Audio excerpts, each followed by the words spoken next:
Vanessa, a wine that we usually don't get to feature a lot, and it always over-delivers, it's Portuguese wine.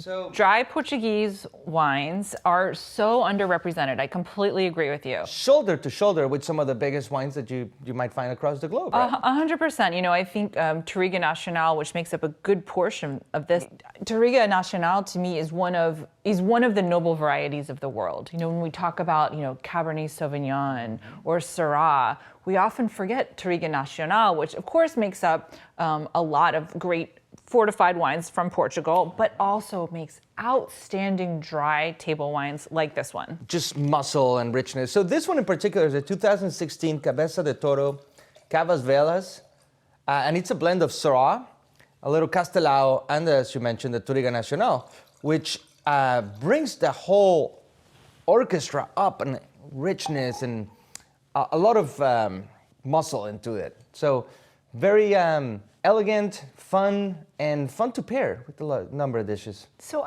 I always think these wines could appeal to Bordeaux drinkers because of the tannin of Touriga Nacional has that sort of very fine-grained, pixelated, but structured tannin to it. Yes, very true.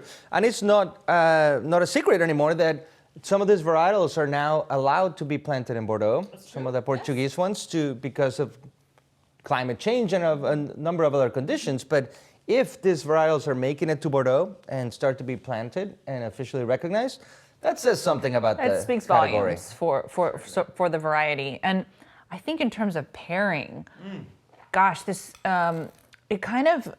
it's light enough that you don't have to have a steak, Certainly. but I think you could. Yes.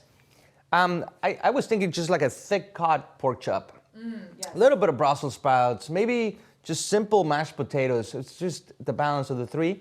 With this, oh yeah, yeah, it really would bring it up to the party. It has that beautiful kind of wild violet note on the nose, right? This kind of mix of red and black fruits on the palate, and just a beautiful texture, just a supple, elegant texture to it. Absolutely. I mean, if you like some of the big California reds, certainly Bordeaux, big rich South African wines, even I'd go as far as saying some Australian. Like absolutely. Shiraz and such. Absolutely. Yeah, so basically we're saying if you like great red wine. Exactly. Overall, this is right up your alley. It won't disappoint. Exactly. And we're so thrilled to have it and share it. Thrilled is right. Cheers. Cheers. Enjoy.